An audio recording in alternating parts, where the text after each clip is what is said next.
Model ব্লগসে আমি চলে এসেছি আবার একটা ভিডিও নিয়ে। আজকে হচ্ছে আমি বাড়িতে যেহেতু ভাত ছিল আর সেই ভাতগুলো নিয়ে কী করবো তাই একটু ভাত ভাজা খেতে ভালো লাগবে।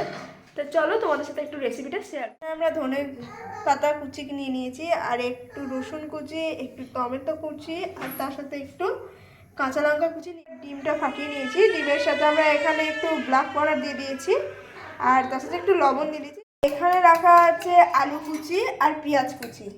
এবার আমরা কড়াই একটু তেল ভাজার জন্য আমরা কড়াই একটু রিফাইন তেল নিয়ে নিই। কড়াইয়ের মধ্যে ডিমটা ছেড়েও দিয়েছি। কড়াইয়ের মধ্যে দিয়ে দিয়েছি শুকনো লঙ্কা আর তেজপাতা। আমরা কড়াইয়ের মধ্যে দিয়ে দিয়েছি একটু পেঁয়াজটা একটু আঁচ হচ্ছে। এর মধ্যে পেঁয়াজ, কাঁচা লঙ্কা, টমেটো কুচি আর আলু একসাথে দিয়ে আলুটা ভাজা হয়ে গেছে, প্রায় সেদ্ধ হয়ে গেছে আলুটা। এবার আমরা আলুটার মধ্যে ভাতটা দিয়ে দেবো। ভাতগুলো ভাজা হয়ে গেছে আর তার মধ্যে আমরা ধনেপাতা কুচিটা ছিটিয়ে দিয়েছি আর ডিমগুলো যেগুলো আমরা ভেজে নিয়েছিলাম সেই ডিমটাও আমরা ভাতের ওপর ছিটিয়ে দিয়েছি আর একটু নাড়াচাড়া করে নেব, দেন আমরা নামিয়ে ফেলবো। আমাদের আজকে ভাত ভাজা হয়ে গেছে। ভিডিওটা কেমন লাগলে অবশ্যই লাইক কমেন্ট শেয়ার করে জানাবেন। Bye bye. সার্ভ করেও নিয়েছি আর আমাদের খেতেও বেশ ভালো হয়েছে। আমি অন্তত চেক করলাম, খেতেও বেশ ভালো হয়েছে।